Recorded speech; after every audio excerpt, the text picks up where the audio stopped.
Hello and welcome to another episode of Excellent Sports Talk. I am your host, Mark Bradley, and welcome. It's been a while. I know I was off for last week, but I had a good reason for that. I was preparing for Black History Month.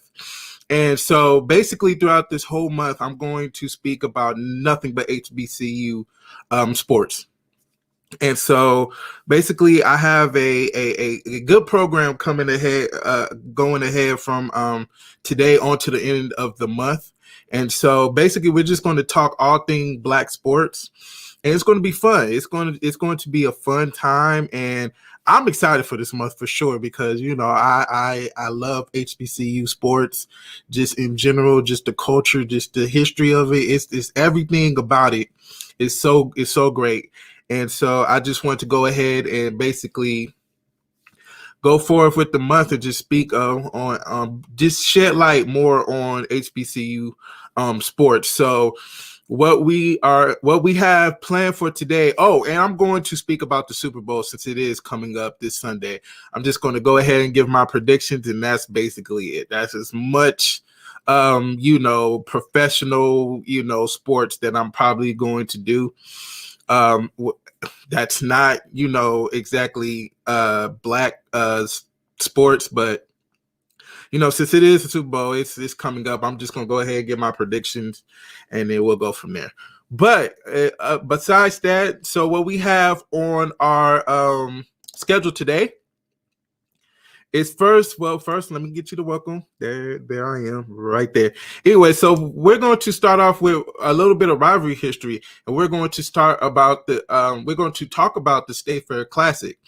And so I don't want to dive into it too much right now, but we're just going to go ahead and discuss that. And also we're going to talk about HBCU Great Spotlight, which is Walter Payton. So we're going to go ahead and discuss his time as a football player. And so we're going to go ahead and talk about him. And then we're also going to talk about the HBCU college football spring season. They're having a spring season that is happening basically the end of this month. So we're going to go ahead and discuss that. We're going to discuss some of the games, and we're probably going to go ahead and give our predictions on who do we think that's going to possibly win the division. Because the SWAC division, they have two divisions, and then they meet in the championship game, and then usually whoever wins that faces the MEAC champion. And so we're going to discuss discuss the season, and so we're just going to probably give you a couple of games, and then hopefully when the season starts, if it does, then because you never know, it could be the point where they just do not have a season. So we're going to discuss the games, and so we're excited for that. So like any other show, if you guys have any questions or comments, by all means put them in the comment section, and we can definitely talk about it. If you need more information on HBCU sports, or you just have just questions about anything, please, by all means, love interacting with you guys. So by all means, go ahead and put it down. So let's go ahead and give our first topic, and that is talking about the State Fair Classic. So basically, the State Fair Classic is an annual game that's played in the Cotton Bowl in Dallas, Texas, each and every year. Now, unfortunately, they didn't have it this year because of COVID, but each and every year they usually put on this game to, because people look forward to it each and every time.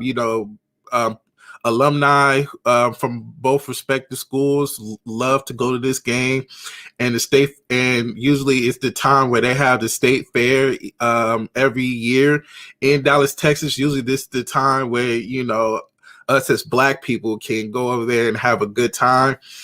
And so let's get into some of the history. So to start off, the State Fair Classic started in 1925, and it was not the two teams that play it now, which is Prairie View A&M University in Prairie View, Texas, and Grambling State University in Grambling, Louisiana. It did not start with those two teams. The first two teams that actually started in 1925 was Wiley College in Wiley, Texas, and Langston University in Oklahoma. I forgot. I think it's Langston, Oklahoma, but I'm not 100% sure. But those were the two teams that were originally in the State Fair Classic. And in 1925, actually, it was a tie, a 0-0 game, which is amazing, in front of like 5,000 people. It was not too many people in 1925. Obviously, we still had to deal with, a lot of racism that was going on. And, we still do up to this day, which is very interesting. But yeah, that's the interesting fact that Wiley College and Langston University were the two teams originally in the State Fair Classic. So they played a couple of years in the State Fair Classic. So between 1925 and 1928, Wiley College and Langston played each other to the point where Langston won majority of those games. They won 2 out of the games, and 2 of them were ties, guys. So that was very interesting to really see, because when you really go back and you dig deep in and you say, wow, you would have thought Prairie View A&M and Grambling State were the two teams that play all the time. So Prairie View entered into the State Fair Classic annually in 1929, and Wiley College were still there. So Langston dropped out. Langston is out of picture now. Prairie View has now entered in 1929. And what's funny, the first year of Prairie View versus Wiley in 1929, it was also a draw, which is hilarious. So it seems like it's a lot of ties going on in the first couple of years of the State Fair Classic. It was a 0-0 tie in 1921. And in 1930, Wiley was able to win against Prairie View 17-13. So continuing on, so for a long time, it was Wiley versus Prairie View. Wiley versus Prairie View for a lot of years. Up until 1956, it was Wiley versus Prairie View until 1936. Thank you very much. I appreciate it. So until 1956, Wiley's out now. Okay, so Wiley is done. Now enter Prairie View. They played Tennessee State. Tennessee State played 1 year against Prairie View in 1956, and Tennessee State was able to blow Prairie View out 45-0. It was a blowout, right? So that was the only year Tennessee State played. So after the 1956 season, in 1957, Prairie View and Texas Southern played each other for about 3 years. And so the score in 1957 was 7-6 Prairie View. And this is a big rivalry. Two teams in Texas, right? That does not like each other at all. We're talking about a small vicinity here. Like, these guys are really not far from each other at all. That is a big rivalry between Prairie View and Texas Southern. So between 1957 and 1959, Prairie View, A&M, and Texas Southern played each other, which Prairie View was able to win all the games that they played. So after the 1959 season, in 1960, Prairie View and Wiley played each other again. Wiley came back, and so they played for another couple of seasons, right? Up until the 1967 season, where Prairie View A&M played Bishop College. And for a little while, Bishop College was there up until the 1977 season, where Prairie View and East Texas State played each other in the State Fair Classic. And in 1977, East Texas State, they played that 1 year, and they was able to blow out Prairie View 38-10. So then after that season, Bishop College come back, right? Up until 1984. And then after the 1984 season, as Bishop College and Prairie View A&M kept playing each other, 1985 is the official year where Grambling State University entered themselves into the State Fair Classic. And so After that, it was set in stone. Grambling has played ever since 1985. But here's the crazy part about it. Let's go ahead and talk something else, okay? So Grambling and Prairie View played each other in the State Fair Classic up until 1989. And then in the 1990 season, Prairie View's football team disbanded. They did not have a season in 1990. So Grambling State played against Elizabeth City College in the 1990 season where they blew them out of the water 67-3. And then in 1991, North Carolina A&T took the place of Elizabeth City College and played Grambling State in 1991. And North Carolina A&T was able to blow out Grambling State 28-12. Okay, here's the thing. Okay, this is the capper right here, guys. In 1992, Prairie View was able to get their football team back. I think in 1991 they resumed football, but they did not play in the State Fair Classic. In 1992, they resumed the two teams, Grambling State University and Prairie View A&M University. And ever since then, those have been the two teams. Ever since 1992 up until today, these are the two teams that has played in the State Fair Classic. And so up until 2019, the last game that was a great game, 42-36, Prairie View A&M was able to win that game. And unfortunately, they didn't have it this year. But eventually, I believe in 2021 for spring, they will bring it back. Hopefully, everything COVID related is a little bit under control, and everybody has done what they had to do so they can continue on with the game. But this is a big rivalry, guys. Every year, you go to the Cotton Bowl there in Dallas, Texas. It's a big rivalry. Everybody shows up. They go ahead and get fried Oreos, fried everything, fried pickles, fried turkey legs, and they go to the game. And obviously, these two bands here, with Prairie View A&M and Prairie View A&M and Grambling, they look for those. They look for the bands every year, halftime they look for. I think people really go for the bands instead of the football team, which is pretty crazy unless you're like a parent of a football player. But those two bands are two of the top bands in Black college landscape. And I had the chance to go. I believe I want to say 2014 or 15. I was able to go to one of those games. Go to one of the games, and look, for me personally, that was the first ever HBCU game I went to. As far as two very well known HBCUs. That was the first time I experienced an HBCU football game. It was packed. Let me tell you, it was packed.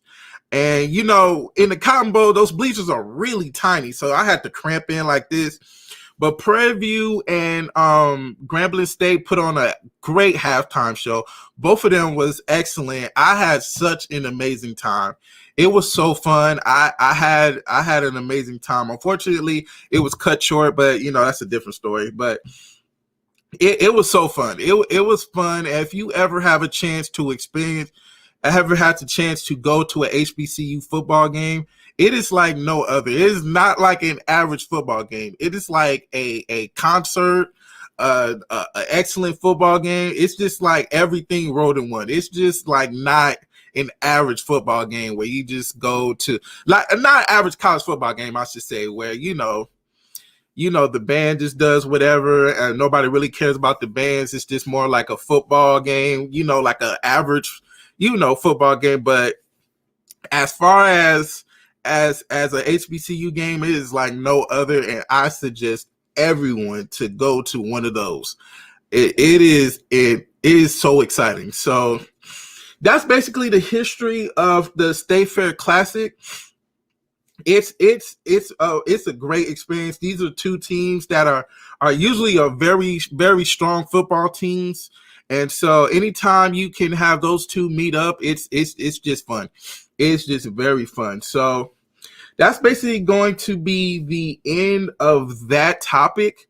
And so let's go ahead and continue on with our next topic. And if you guys want to go ahead and leave any questions or comments, by all means, please, please, please go ahead and do that. If you have any other history of the State Fair Classic, if you guys just want to chime in on everything, I know I have a lot of people I know that attended Prairie View. If they have any history on that, by all means, please put it in the comment section, because I'm on the outside looking in. Unfortunately, when you're in California, you really don't get as much as that experience that you get down there in the South. But I'm on the outside looking in. I'm trying to do my best as far as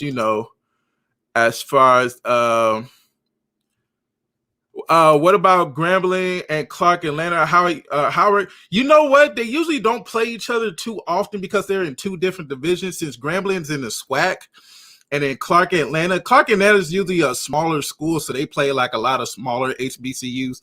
And Howard, they're in the MEAC division. So basically they play a lot of teams like really far south, like as far as Coppin State, Howard, Norfolk State out there in Virginia. They used to play both the Florida teams, as far as Bethune-Cookman University and Florida A&M University. But they're moving to the SWAC. So Grambling and Clark Atlanta and Howard usually don't mesh a lot.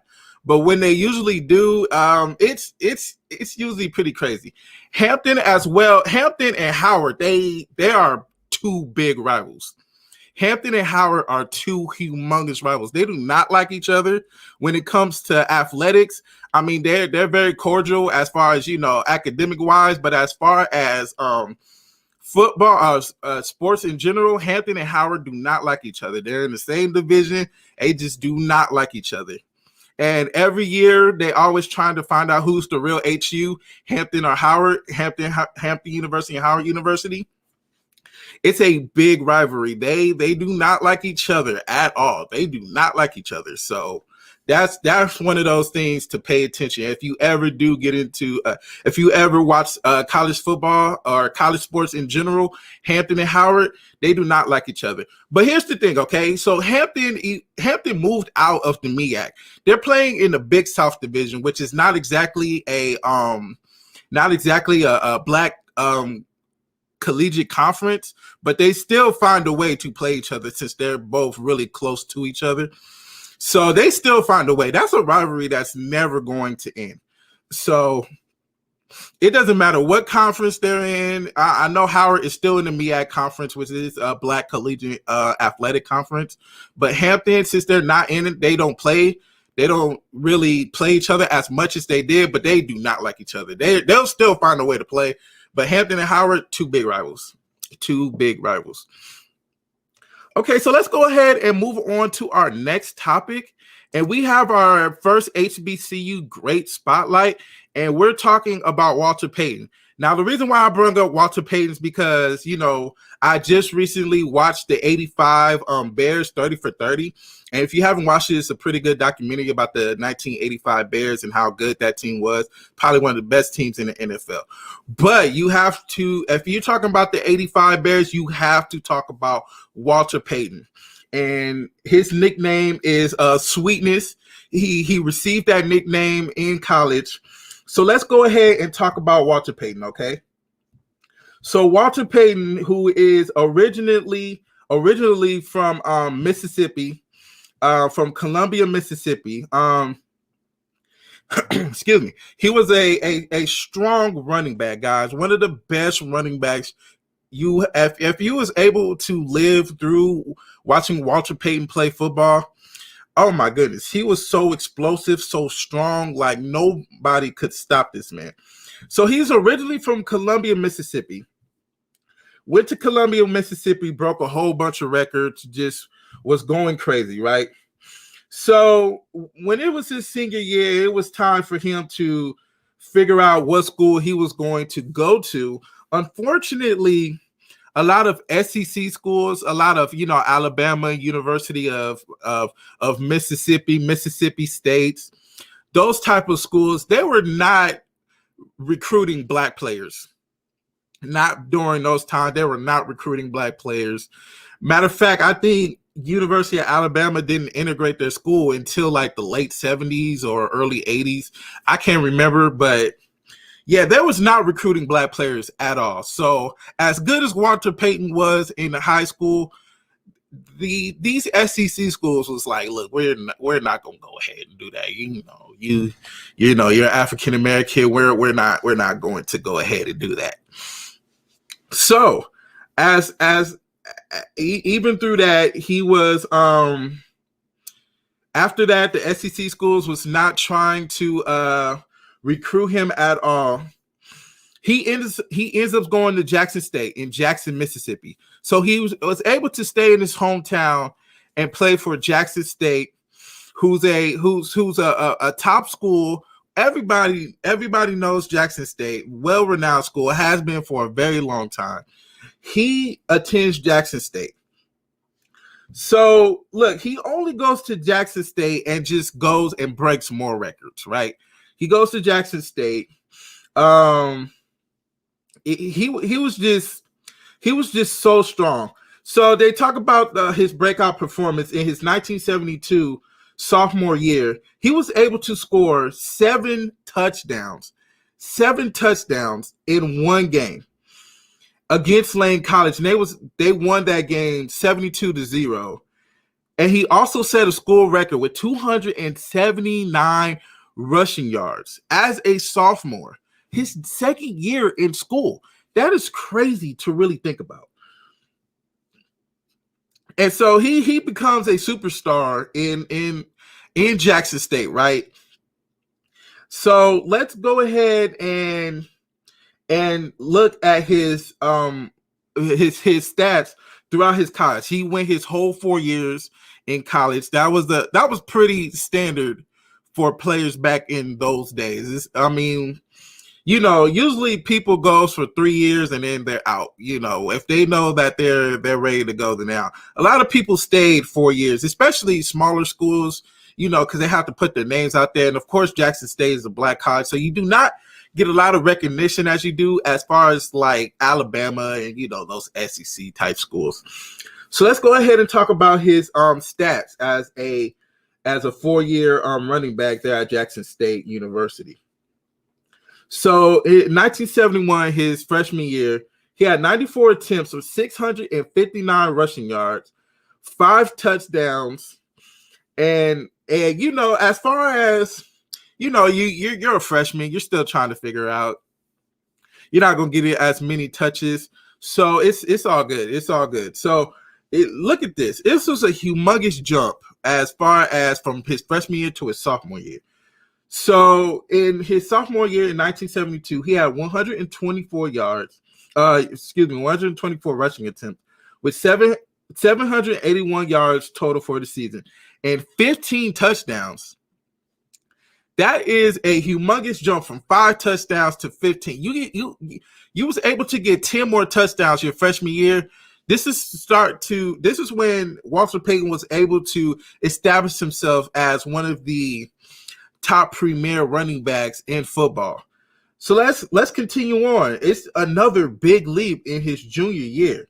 His junior year, he had 205 attempts, which is pretty crazy for a running back to get that many attempts in a season. That is a lot of times where this man is getting hit. And like I said, Walter Payton is a tough guy. This man was a tough guy. He was able to get 1,139 total rushing yards in 1973 and 24 touchdowns. That is amazing. And look, in 1973, I'm pretty sure he could have came out of college and would have been one of the top running backs. But he made himself known right here. And then in his senior year in 1974, he was able to receive 175 attempts with 1,029 rushing yards and 19 touchdowns.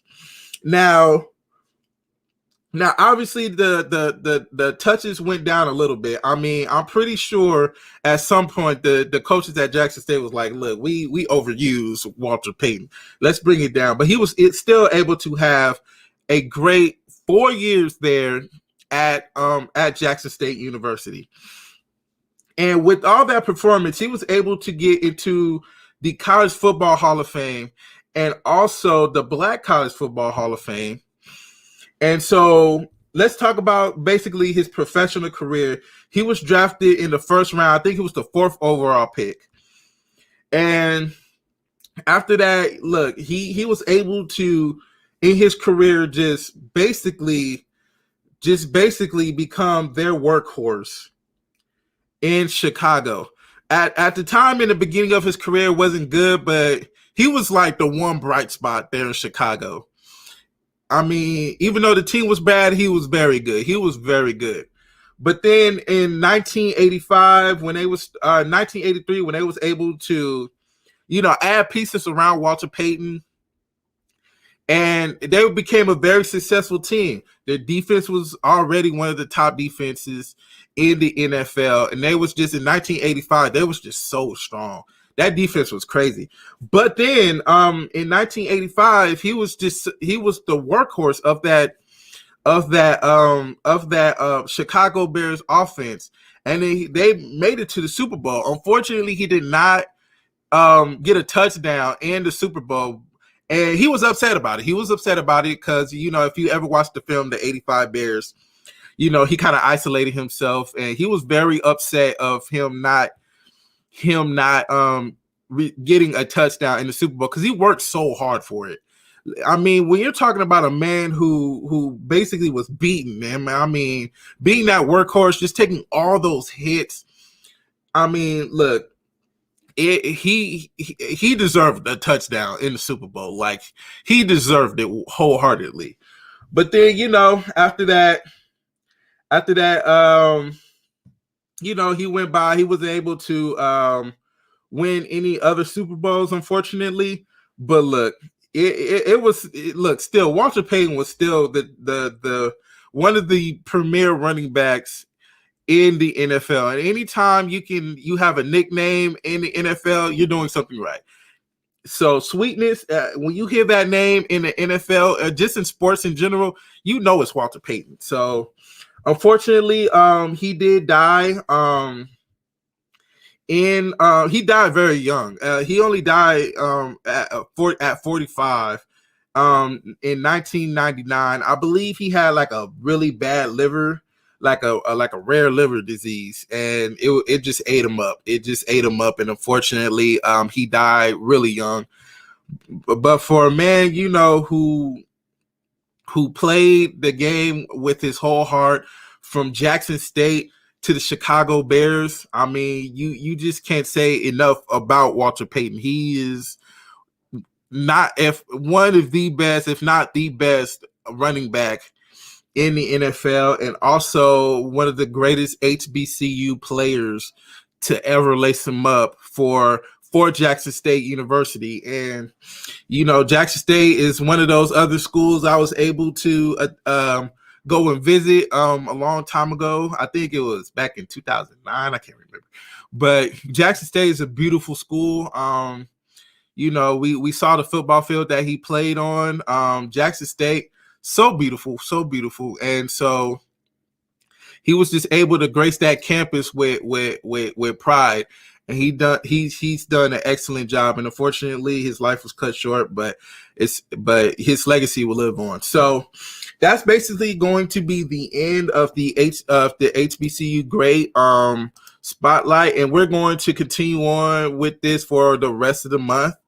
And so we're going to have more great HBCU greats talked about on this show. And so be on the lookout for that. Be on the lookout for that. So, guys, if you have any questions or comments, by all means, please put them down. This has been a great show. I'm enjoying it wholeheartedly because I love to talk about HBCU football because not a lot of people do talk about it, especially those top end sports shows. They'll talk about it for a little while, but that's it. It'll just be a little thing, a little trinket here and there. But we're wholeheartedly going all in with the HBCU sports this whole month. It's happening. So let's continue on to our last topic. Well, our second to last topic. We are still going to talk about the Super Bowl, but we're going to talk about the HBCU college football spring season. So the HBCU is having a season right at the end of this month. So basically, like the end of the 2 weeks of this month, they're going to start their season. So this is very good for college football sports. Everybody has been waiting for it, and everybody has been on the lookout for the HBCU sports. And so basically what we're going to do is we're going to talk about who do we think is going to be a strong contender in the spring season. Oh, but we have to be mindful, guys, that a lot of these teams have opted out of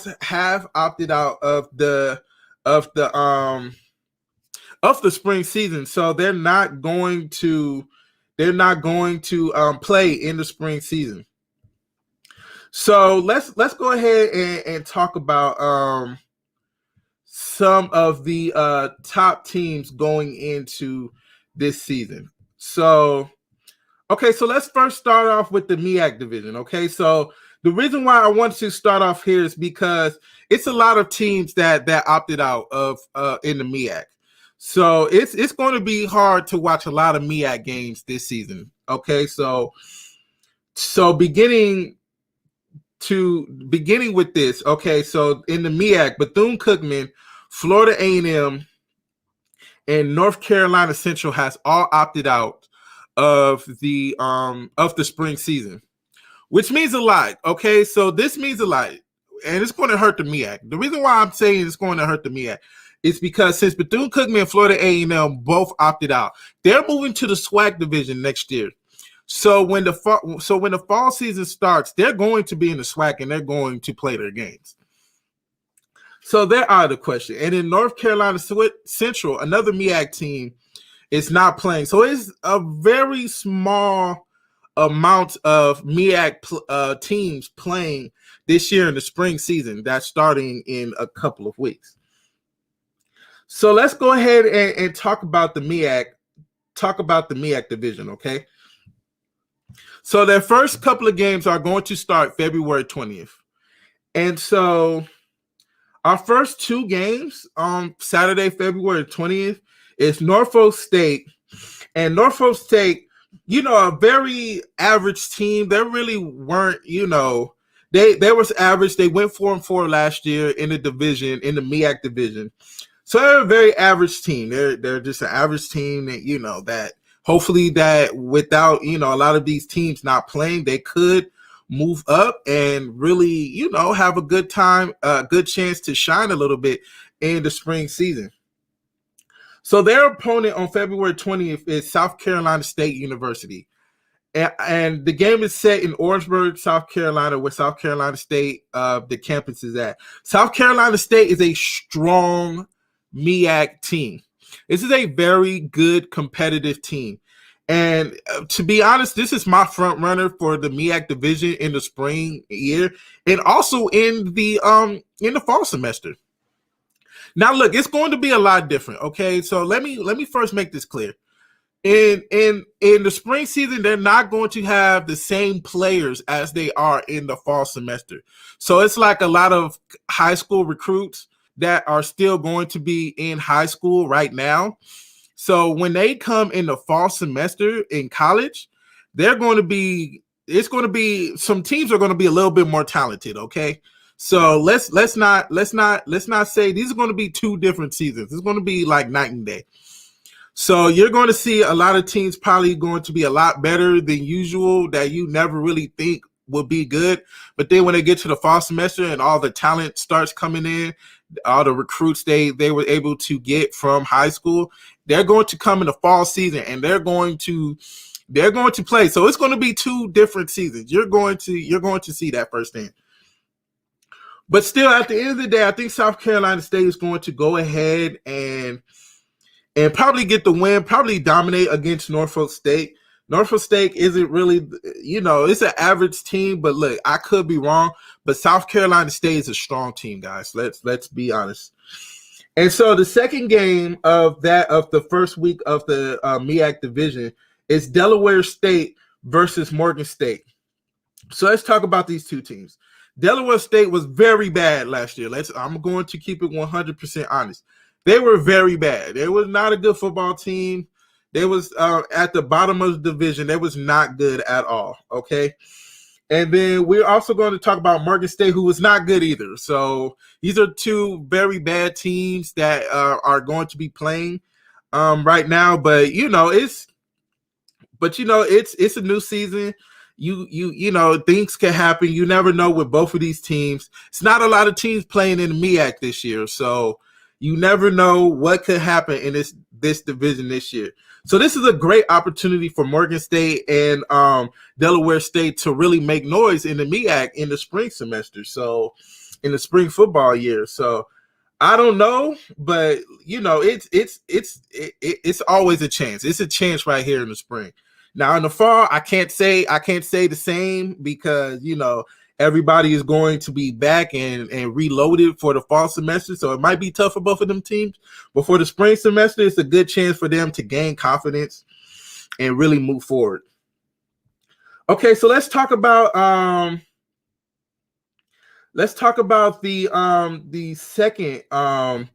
second week. It's different teams playing, so we're going to talk about South Carolina State and North Carolina A&T. And now this right here, this is going to be a matchup. Two top teams in the MEAC division. Now, okay, so let's start here. Florida A&M, right? They were the top dogs in the MEAC division last year, but unfortunately, they couldn't play in the playoffs. I can't remember the reason why they was not eligible to play they was not able to play in the Celebration Bowl, which is the two top teams in the SWAC and the MEAC division.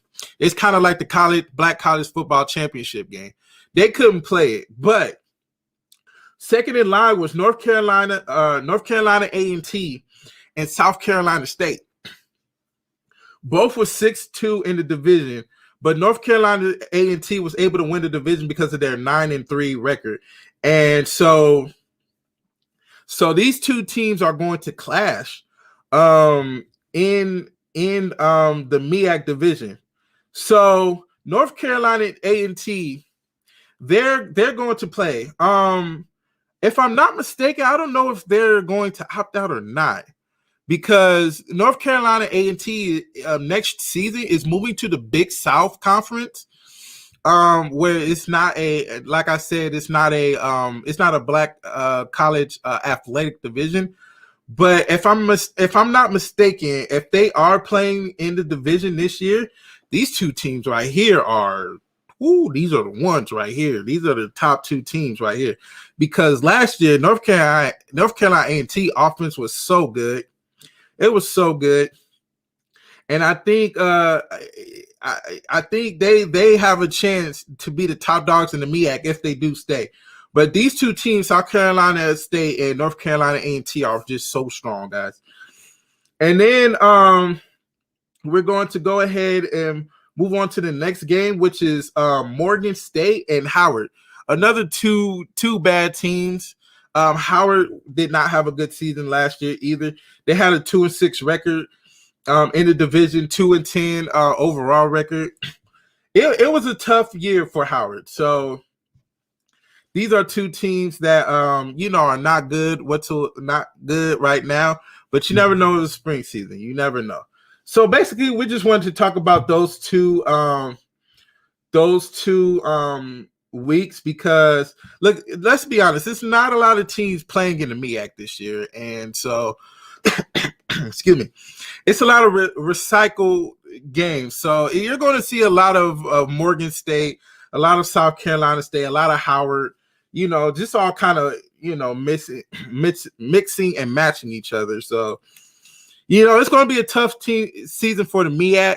Because a lot of teams left the MEAC to go to different conferences. Like we just talked about Bethune-Cookman and Florida A&M going to the SWAC conference. And then we're also talking about North Carolina A&T going to the Big South.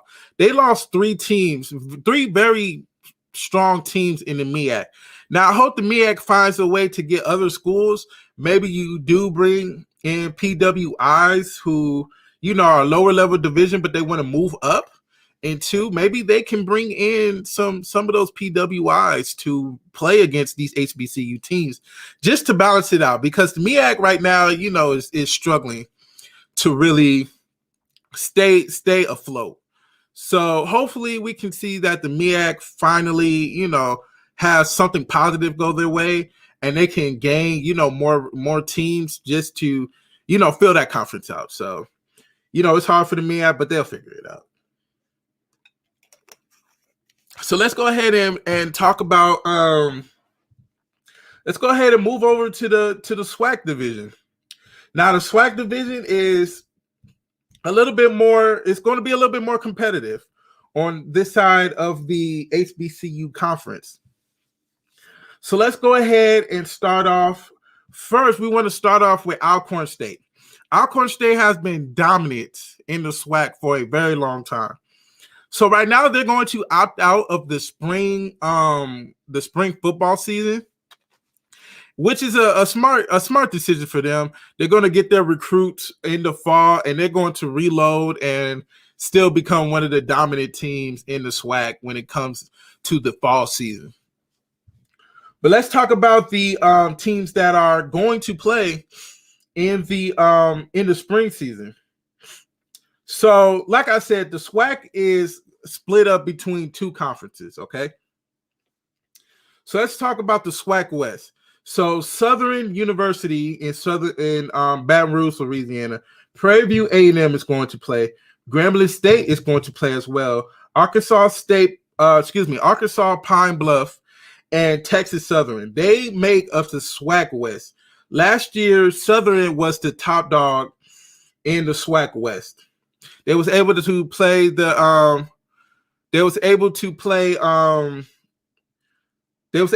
Alcorn State, which Alcorn State won because Alcorn State is the top dog of that team. Excuse me. The MEAC should get teams from the CIAA conference. I thought that would be a good idea as well, as far as bringing up teams like maybe Morehouse and Tuskegee. But the thing about it is, I don't think those schools want to pay to get into the MEAC conference. And also, I heard it's like facilities. Like you have to have a certain standard as far as facilities, as far to be considered like a top division, as the MEAC should. But this could be an opportunity for them to make a lot of money if they do make that jump to the MEAC conference, which I think is a smart idea. If you get Tuskegee and Morehouse, two smaller schools, but still has big recognition. So, and then you have to also think about the travel as well, because a lot of these schools are based in like a lot of schools like Virginia, Baltimore, upper that area going towards east. But then you also have, South Carolina State. It's not far from Georgia at all, or Alabama. So it could work. It could work, but I'm not a MEAC guy. I mean, I'm not a MEAC, representative or nothing, but I think it will work. But anyway, so let's go ahead and move on to the SWAC East. Now, the SWAC East has been dominated by Alcorn State. So Alcorn State is out of the spring season, as we talked about. So who came in second was Alabama A&M, Alabama State, Jackson State, and Mississippi Valley State. So that makes up the SWAC East. So more of the really down south states are in the SWAC East, and more of the going towards the West, more like Texas and Louisiana and Arkansas. Those type of schools are in the SWAC West. So let's talk about it. So we're not going to talk about the first game on Sunday in the February 21st game. So let's move on to the February 26th. That's a Friday. So Southern University versus Alabama State. These are two very strong teams. This is more of a rivalry game. I think it's like a smaller rivalry type feel because Alabama State wants to always try and beat Southern. Not even in football, but band wise. I mean, both of these two teams have very strong bands.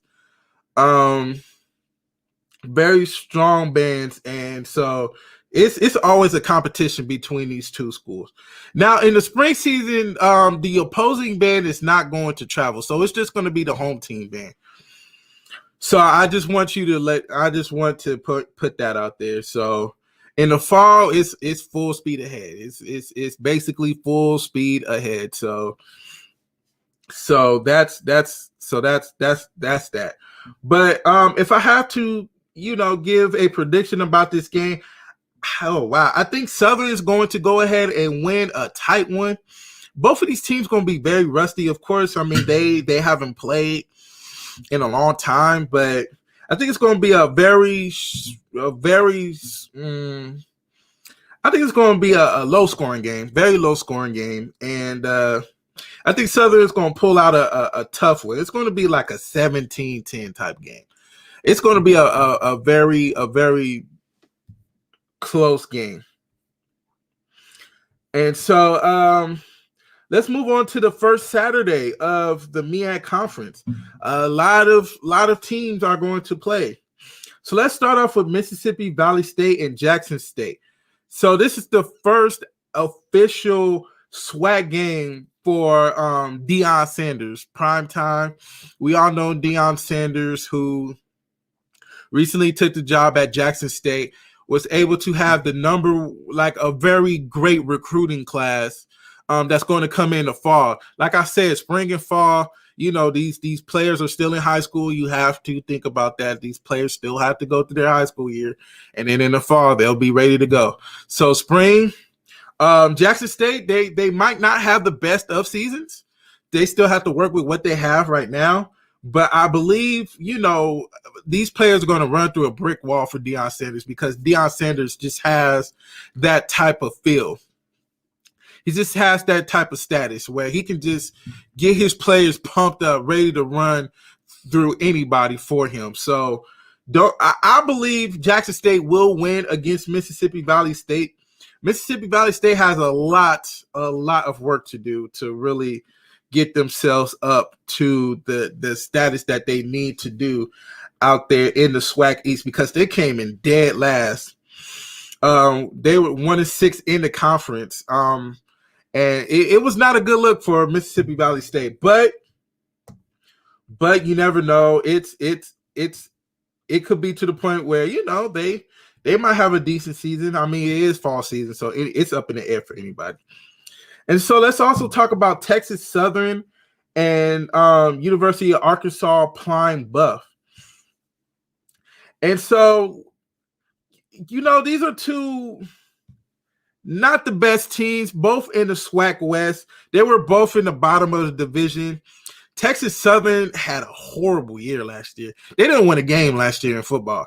But Texas Southern is more of a basketball school. Let's be 100% honest. They're a basketball school. So it was a bad season for them. But Arkansas Pine Bluff, they were dead last. They were second in the division, but that division was very competitive. They managed to have a 6-5 overall record, but they was 3-4 in the SWAC West. So they have to do it just a little bit more to really compete with Prairie View and Southern and also Grambling, because you never know year to year with Grambling. They could be very good, then they can be very bad. So if I have to give my prediction as well, I'm going to go ahead and give the win to Arkansas Pine Bluff. I think I think they're a little bit better, a little bit more competitive. They're also at home. If they have fans there, that's going to help them a lot. And of course, their band is going to be there to, play that music, get them pumped up. So I'm going to go ahead and give Arkansas Pine Bluff the win, and Texas Southern, they got a lot of work to do. They have a lot of work to do. So Alcorn State and Alabama A&M was scheduled to play, but since Alcorn State is not playing, I don't know what they're going to do with the Alabama A&M situation. So I have to figure that one out. I don't know if they're going to reschedule, or I don't know if they're just going to postpone it altogether, or they're going to schedule another team to play Alabama A&M, but they're not playing that game. So it's okay. So let's move on. Hey guys, here it is. Here it is, guys. Prairie View A&M, Grambling State University, State Fair Classic 2021, February 27th, 2021. It's going down, guys. So that's an exciting game. We just talked about it, a rivalry game. They didn't play last year. Here it is. 2021, February 27th, a rivalry game. It's going to be a fun game. Grambling State and Prairie View, two very strong teams from the 2019-2020 season.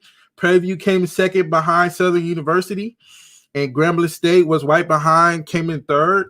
State Fair Classic, guys. And look, when a rivalry games happen, you just throw it all out the window, guys. You don't know who's going to win. You don't know what's going to happen. It's going to be a tight game regardless. Now, if I have to give somebody the win, wow, this is so tough. I'm going to go ahead and say Prairie View wins a 27-24 game. It's going to be a tight game. I don't know if both of these bands are going to be at the State Fair Classic. I believe they would, and they should, to be honest with you. I know COVID is pretty crazy, and I know Texas has allowed fans to sporting events. So, it's going to be very condensed, very, very, it's not going to be as crowded and as, eventful as it usually is because, it's still a pandemic going on. But, anytime you can get the State Fair Classic, we can't complain. We can't complain about that. So this is going to be an exciting week, February 27th. I'm excited. I've been waiting on black college football for the longest, guys. I'm so excited to see these teams play. I'm excited to see what Deion Sanders brings to Jackson State. I'm excited to see what Southern does if they can repeat, because they got a great opportunity now that Alcorn State is not there. And then we're also going to see if these bottom of the division teams can make a name for themselves going into the fall season. And hopefully they can bring in the talent, they can bring in the confidence, and everybody will still be in shape from spring season. They can go into fall season and really make noise. So I'm excited. I'm so excited for college football. You guys have no idea. Okay, so let's move on. I did say we was going to talk about the Super Bowl because the Super Bowl is Sunday, and we have Tom Brady. He's like, I don't know what he is. I don't know how to describe him, but that man just finds ways to get to the Super Bowl no matter what team he plays for. So he was able to win the NFC, win the NFC, and which is shocking. I didn't expect this. I didn't expect it at all. And so, they was able to go ahead and beat Green Bay. That was a very good game. Green Bay, they was right there. They should have. It was some questionable calls. It was some questionable calls at the end where the Green Bay was able to kick a field goal to the point where if Aaron Rodgers had a third down play where he could have ran the ball, even if he didn't make it to the end zone, they could have went for fourth down. They could have easily scored and won that game. But they didn't, and Tom Brady, who had an up and down game, he did not play well in the second half. He was very good in the first half. Not good in the second half. But I mean, it doesn't matter. He made it to the Super Bowl. They're in it. And then we have the AFC Championship game where it wasn't competitive at all, to be honest with you. I mean, the Chiefs looked so dominant against the Bills. It just didn't look. It just didn't look right. I mean, the Chiefs looked like a Super Bowl team against Jared Allen and the Buffalo Bills. And so, Patrick Mahomes just did what Patrick Mahomes do, is just goes out there and wins games with his arm. Even he had a turf toe injury. It didn't even look like he was hurt. So he did his thing. The Chiefs played well all game. Now they're back in the Super Bowl. So I'm going to go ahead and give my predictions. Okay, so look, Tampa Bay's defense is very good, very underrated. If they can manage to keep Patrick Mahomes bottled up, which is very hard to do, and if they can apply pressure to Patrick Mahomes, make him uncomfortable in the pocket, then they have a good chance. They have a very good chance. And on the other side, if Tom Brady can get his running game going to the point where he doesn't have to pass it 40, 50 times, if they can get his running game going, if the defense is doing what they do, they have a good shot.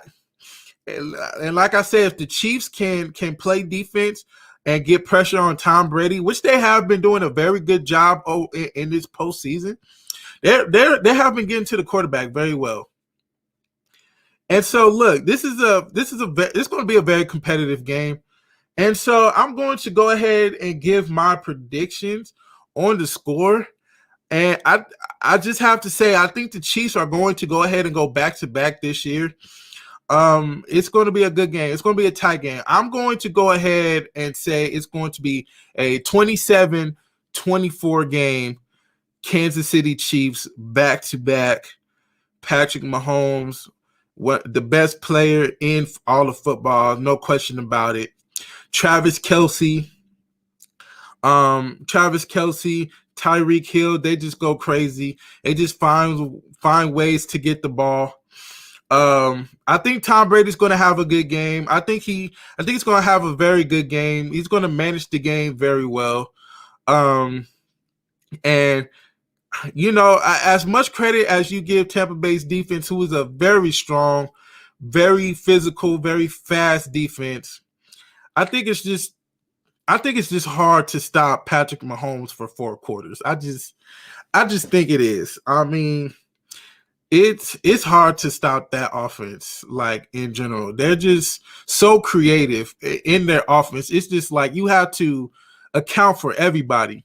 And that team is so fast as far as Kansas City and that offense.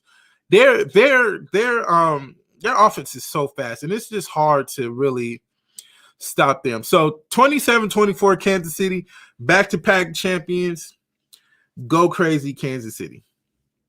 So that is the end of the show. I want to thank everybody coming out to the show, all the likes, all the shares, just all the comments. This was a great show. Like I said, I enjoy talking about HBCU football. I enjoy it so much, and I'm one of those people. I'm hoping one day I can go back to another HBCU game and just really, for firsthand to see it myself, because it's so fun. Like when I went for my first time, it was great, and I loved every moment of it. And so on YouTube and Facebook, I appreciate you guys coming out.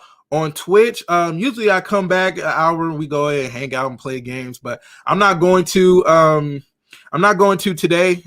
So tomorrow we might do it, but today is a no-go. I'm just gonna hang out. So I appreciate everybody on Twitch coming.